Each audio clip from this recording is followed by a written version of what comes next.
Rain still showing its force in Hawaii. Hello everybody, this is Talking Tom Man News, Season 9, Episode 7. The powerful hurricane that threatened Hawaii for a week has weakened into a tropical storm south of Honolulu, but meteorologists warned heavy rains could still wallop the islands. Rained up nearly 3 feet of rain in parts of the Big Island of Hawaii over the past 2 days, forcing residents to flee their homes in waist-high water and officials to clear a series of landslides. The National Guard also pitched in, saving 6 people and 1 dog from a home, in addition to 5 tourists from another. A family decision by Senator John McCain and his loved ones a year into his battle with brain cancer. The Arizona senator has decided to stop treatment for that brain tumor in an announcement from his family.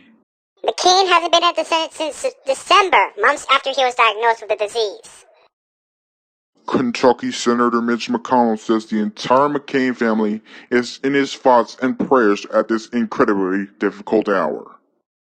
Such a sad story there. Anyways, President Trump was in Columbus, Ohio yesterday to speak at the state Republican Party's annual dinner.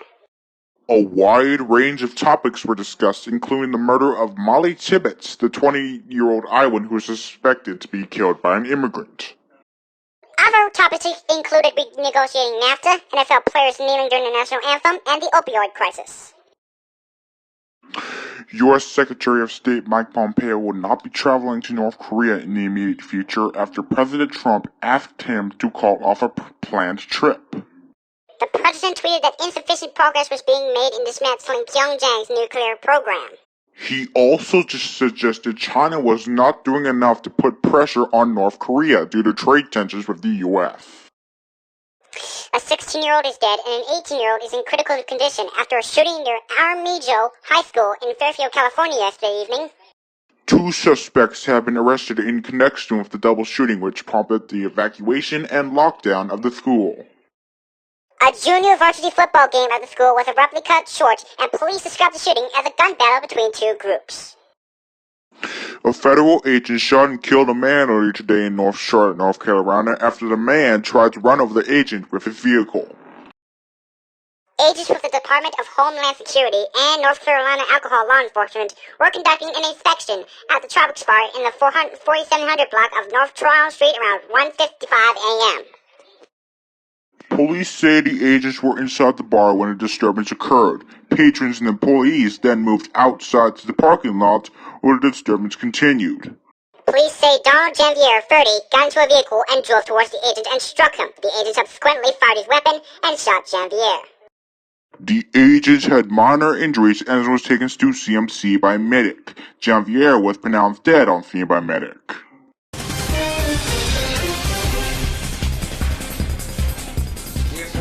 Allow me to share it's time for a first look at Talking City's most accurate forecast. So, throughout the rest of this weekend, we will have chances of showers and thunderstorms. They will persist throughout the beginning of next week. Next week, though, we're going to have a cool down in store, so prepare yourself for that. I'll have that, plus your full forecast, coming up. Thank you for that. Also coming up, sexual misconduct on former staff at a prep school in New Hampshire. And an update on the hazing death case of a former Penn State student. All that and more coming up after the break.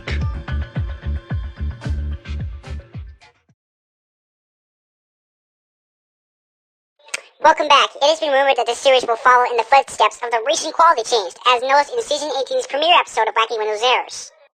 TB501 has not said whether the series will follow in that same direction, but if we get any updates, we'll let you know. Moving on, Pope Francis spoke during his visit to Ireland today of his shame over the appalling crimes of historic child abuse in the Catholic Church and said outrage was justified. However, he failed to specifically mention the current scandal raging over a U.S. grand jury report documenting at least 1,000 cases of clerical pedophilia. He was speaking to a hall in Dublin Castle packed with hundreds of political and religious dignitaries along with foreign diplomats. Ireland's Prime Minister Leo Varadkar, who spoke before the Pope, did not skirt the current abuse revelations that have emerged in Pennsylvania. Speaking of Pennsylvania, a judge is dismissing the most serious charges filed in a pledge's fatal injury suffered inside a Penn State fraternity house. District Judge Carmen Prestilla yesterday dismissed charges including involuntary manslaughter and reckless endangerment, saying the evidence is insufficient. But Prestia says 6 of the 7 remaining defendants can be tried on less serious misdemeanor hazing charges. The charges stem from the 2017 death of 19-year-old Tim Piazza of New Jersey. Piazza died of severe head and abdominal injuries. Authorities say he consumed a dangerous amount of alcohol. Authorities say a cigarette tossed out of a car traveling on U.S. Highway 26 started a small blaze south of Madras earlier this month. Investigators don't know who tossed the cigarette that started this August 17 fire, but are reminding Oregonians to be careful this fire season. The wildfire started by the cigarette was among more than 50 blazes started in Central Oregon by lightning after a thunderstorm. 11 former staffers at a prominent New Hampshire prep school have been accused of fondling, forced kissing, and other sexual misconduct with students over several decades, according to a report released yesterday.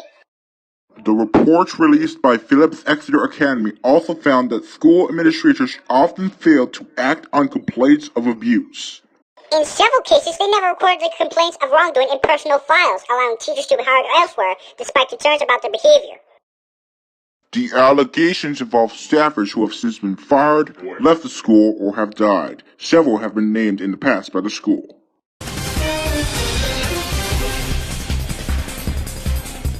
Hey folks, it's your live meteorologist here again. It's time for Talking City's most accurate forecast.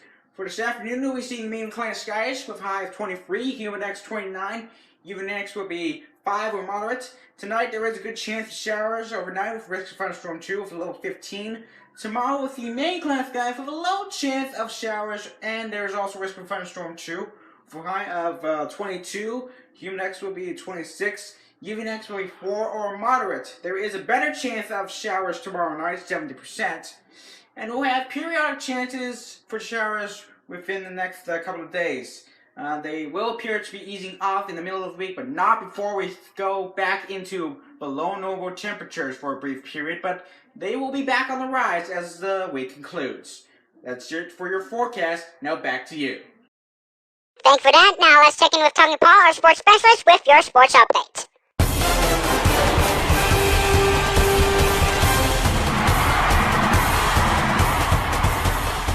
Thanks, Tom. Hello, folks. Talking Paul here. It's time once again for your sports report. For nearly an hour after his round yesterday night, Tiger Woods worked on his putting on the practice green. But he continues to have trouble finding his stroke at the Northern Trust tournament. After 2 even par rounds that left him flirting with the cut line, Woods shot 68 today, moving him to 3 under par for the tournament.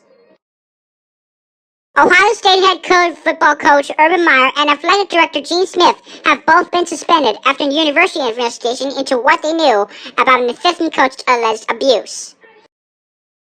Meyer will be suspended without pay during the first 3 games of the season through September 16th. Smith will be suspended without pay from August 31st to September 16th. And finally, those who had hoped to see a rematch of last week's 11-inning thriller between Hawaii and Georgia at the Little League World Series got their wish. The 2 teams will meet again today, this time with a championship on the line. The winner of the game for the U.S. title will face the victor of Japan and South Korea tomorrow. And that is all for your sports report. Now back to you guys at the Talking Tom and Ben News studio. Thanks, Talking Paul. Remember, you can stay updated with all the latest sports information on our website, TalkingNews.com. Before we leave you tonight, we just want to let you know that we are just 2 more episodes away from the final episode of this series as a season-to-season based program. Following the season finale at the end of next week, Talking Tom News will become a weekly program with constant new episodes every week. However, this may deteriorate due to high school coming up, so please stay with us if you can. That's all for tonight. You can stay up to date with the latest breaking news on TalkingNews.com. For all of us here tonight, thanks for watching. Have a lovely evening. Talking Tom Ben News is a production of Alpha 7 Productions. Copyright 2018.